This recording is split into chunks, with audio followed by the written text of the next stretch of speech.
I laid my 7-year-old daughter, Emma, to rest by myself under the brutal Texas heat.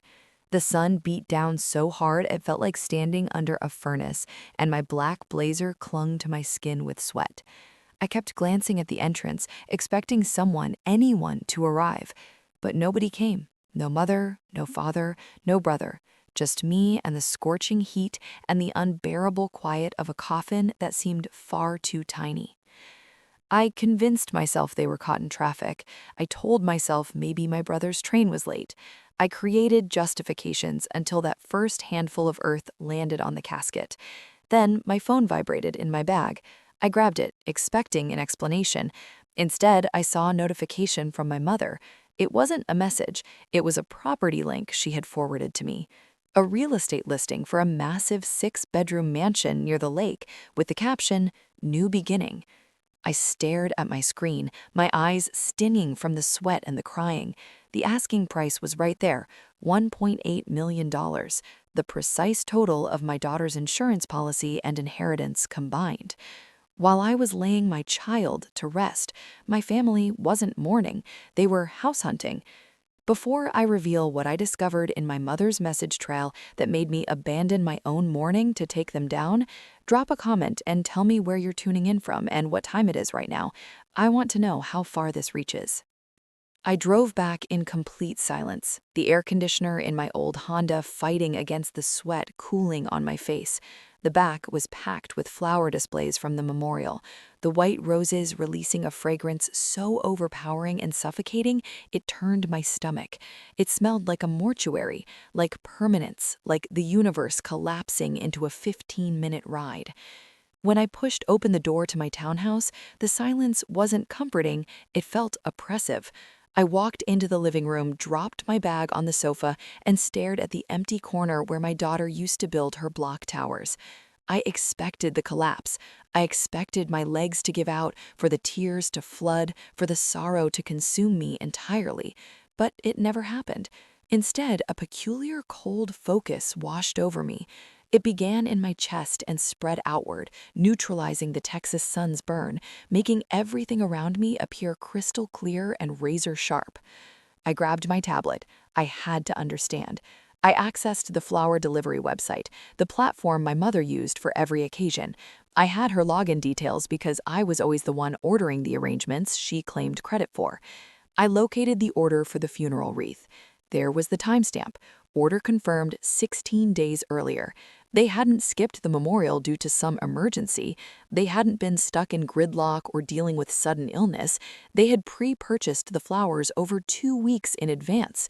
They had decided 16 days before that they wouldn't be standing with me while I buried my daughter. They had scheduled their absence like a routine appointment. I didn't yell, I didn't smash the tablet. I just sat there. And the last fragile thread of hope I'd been clinging to, the naive hope that my mother cared, that my father supported me, shattered. It was a definitive break. I opened another window, my financial dashboard. I checked the shared credit card I had established with my brother, Marcus. I had added him as a cardholder 2 years back when he claimed he needed to establish his credit history. I scrolled through the latest charges. While I was at the funeral parlor selecting a burial plot, he had charged $350 at a gaming store in Dallas. While I was composing my daughter's memorial speech, he had spent $180 at a steakhouse. I clicked Remove Cardholder. Confirmed. The card was terminated. Next, I opened the smart lock application for the family lake house in the Hill Country. They referred to it as the family property, but only my name appeared on the title. I had purchased it with money from my previous business sale, a retreat for Emma to swim and fish. My parents used it constantly to impress their social circle, playing the successful retirees while I covered the insurance. I selected the electronic access panel, reset entry codes. I erased my father's code. I erased my mother's code. I erased Marcus's code. I programmed a new primary password. Access revoked. Done. Streaming platforms, online shopping accounts, the shared digital storage where they archived their vacation photos, I systematically went through each one, cutting the invisible threads they had woven through my existence. I recalled what my mother had told me just 10 days earlier when I mentioned I was overwhelmed organizing the service. She had glanced at my drafting desk covered in my architectural designs and said, "Jennifer, you're simply not built for adult responsibilities," her tone soaked in manufactured concern. "You play with your little sketches while grown-ups manage serious matters." Little sketches. That's what she labeled my profession. That's what she called the work that covered her car payments when she conveniently forgot. I looked at the screen. Every account was disabled. Every card was canceled. Every access point was eliminated. They assumed I was fragile. They believed grief had rendered me vulnerable, malleable, a shattered person they could reshape however they wanted. They were about to discover that grief doesn't always destroy you. Sometimes it incinerates everything superficial, leaving you stronger than steel. I closed the tablet.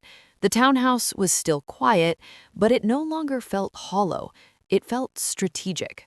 I sat in the darkness of my living room, the tablet screen casting a pale white glow on my face. My fingers rested on the keys, but my thoughts were rewinding, replaying every major moment of my existence in this family. I needed to comprehend why.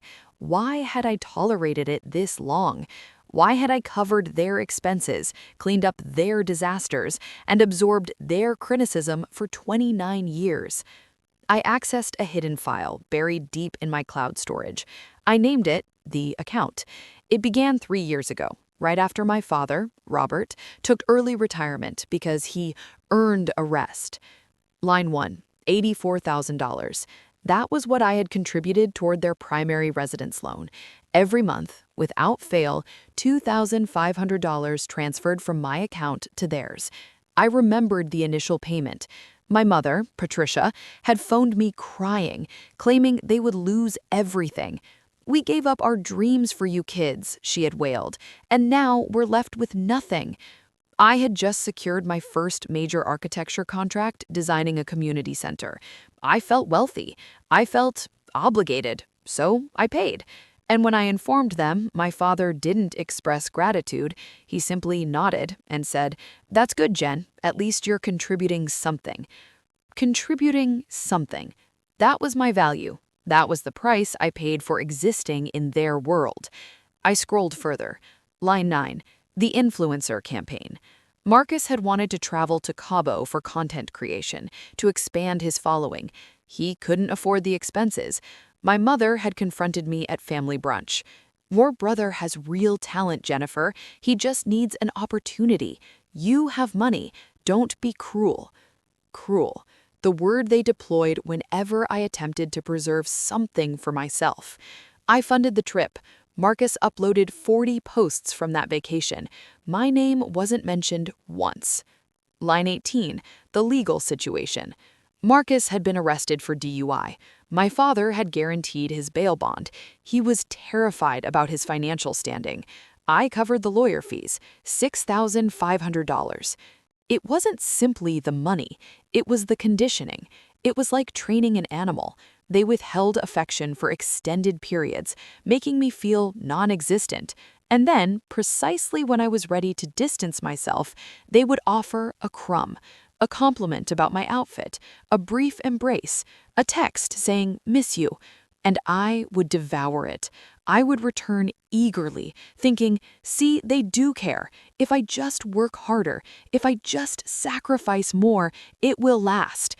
Behavioral scientists call it variable reinforcement.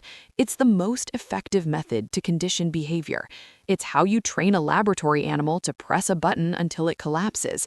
You don't reward it consistently, you reward it unpredictably. The randomness sustains the hope, keeps you dependent on the chance of love. But examining the account now, seeing the stark, unforgiving numbers, the dependency shattered.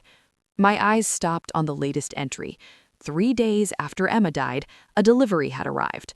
My mother had messaged me, "Sent something to support you. Love always." I had opened it with trembling hands, imagining maybe it contained memorial items or keepsakes or something comforting. It was a cardboard box. Inside was a collection of envelopes, overdue bills, collection notices, a lien warning for their investment property, all addressed to Marcus or my parents, and on top, a pink adhesive note in my mother's writing, "Do what's right, Jennifer. Family supports family." That was their sympathy gesture, a stack of bills. They didn't see a grieving mother. They saw a windfall. They saw a payday. I closed the file. The shame I had carried for years, the shame of not measuring up, of not being like Marcus, evaporated. It wasn't shame anymore. It was ammunition. I had spent my existence constructing their safety net, weaving it together with my own resources and dignity. Now I was going to tear it apart and watch them collapse. The pounding on the door began at 3 in the afternoon. It wasn't a gentle tap.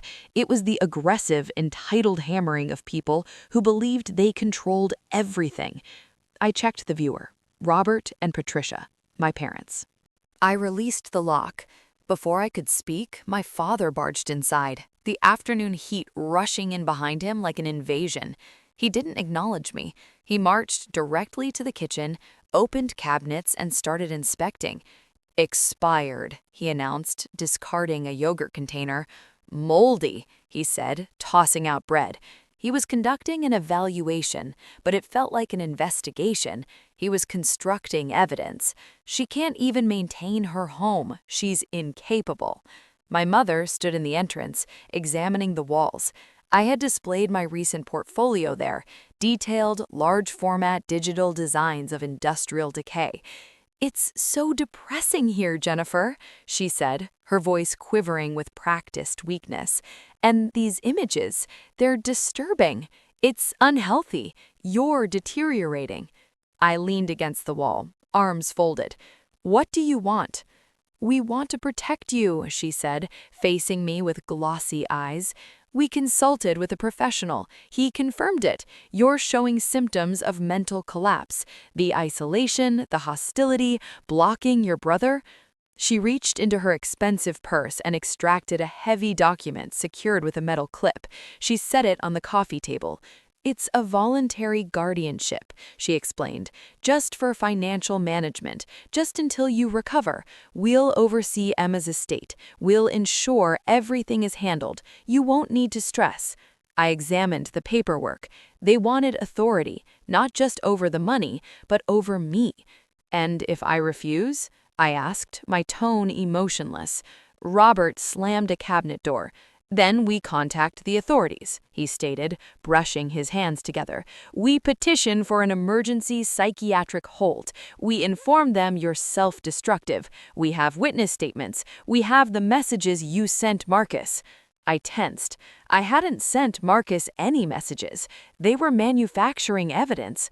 I looked at my mother. She wasn't performing distress anymore. She was observing me with chilling composure. This is what psychologists label the rescuer manipulation. It's a particular narcissistic pattern where the abuser convinces themselves they're the victim. They don't perceive themselves as criminals stealing a deceased child's inheritance. In their narrative, they're the selfless parents intervening to save their unstable daughter from her own fortune. They must believe I'm insane, because if I'm rational, then they're simply predators, and their egos can't accept that truth. "We only want to help you," Patricia whispered. "Do what's right, Jennifer. Sign the documents. Don't force us to have you hospitalized." I walked to the window. Outside, parked illegally, was Marcus's black Escalade. He wasn't coming inside. He was in the driver's seat, his camera positioned on a tripod, the LED panel illuminating his face. He was recording. I could imagine the title, "Family Crisis Update, Supporting My Sister Through Her Breakdown, #Mental Health Matters, #Family First." He was profiting from my supposed collapse in real time. He was creating the public story that I was unstable so that when they seized the money, the internet would praise them for their sacrifice. They had orchestrated everything: the legal intimidation, the social documentation, the emotional coercion. They had cornered me where my only choices were to surrender the money willingly or be institutionalized while they took it regardless. I turned back to them. I needed them gone before I did something that would actually validate their lies. I need time, I said. You have until tomorrow, 3 p.m., Robert declared, or we make the call. They left the paperwork on the table. As they exited, my mother paused and touched my arm. Her hand felt ice cold. We love you, Jennifer. We're doing this because we love you. I locked the door and secured the chain. I looked at the guardianship documents. They thought they had trapped me, but they overlooked something crucial. They were playing a basic game. I hired an expert. I grabbed my phone and called David. David's office resembled a war room more than a legal practice. Computer systems lined the walls. Margaret, my late husband's colleague and a former federal prosecutor, sat at the conference table, focused and unsentimental. We discovered why they're panicking, David said, sliding a laptop toward me. It's not just financial trouble. It's documentation from an underground Dallas gambling operation. Marcus's name appears repeatedly. He owes $520,000, David stated flatly. Your parents guaranteed it. These aren't legitimate lenders. These are criminals. They have 72 hours or things get dangerous. Everything suddenly crystallized. The desperation, the threats, the sudden concern. They didn't want to rescue me. They wanted my daughter's trust fund. And they'll destroy you to access it, Margaret added. She opened a briefcase. They've prepared court documents claiming you're suicidal, fabricated communications, false testimony. I pulled out my phone. I have evidence, I said. My fitness tracker showed I was exercising normally when they claimed I was catatonic. Building security footage proved I was working peacefully when they alleged I was violent. David grinned. If they submit those fabrications, it's criminal fraud. We need an operation, Margaret said. I'll give them exactly what they expect, I replied. At my parents' house, I performed defeat. Robert lectured. Patricia smiled with cold satisfaction. Marcus waited impatiently. I initiated a transfer, $580,000. They celebrated. Then Robert's phone rang. Everything's frozen, he whispered. Federal seizure. I stood straight. Yesterday, I submitted a federal financial crimes report. That gambling ledger flagged all your accounts. That transfer activated an automatic investigation hold. Marcus shouted, "The criminals saw the money!" Precisely, I said. You're caught between federal investigators and loan sharks. I walked out as the chaos erupted behind me. The consequences were immediate. My parents lost their properties, Marcus disappeared to another state, I received a federal reward payment, enough to rebuild. I used the remainder of my daughter's trust to establish the Emma Rodriguez STEM Scholarship.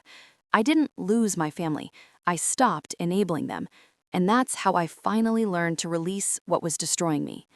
So that's how I finally broke free. If this story hit you hard, like this video right now. If you want more stories about people who refuse to be victims, hit subscribe and turn on the bell, because I post every day. Comment below. Would you have done the same thing, or would you have signed those papers? I want to know. Next day's story is even darker.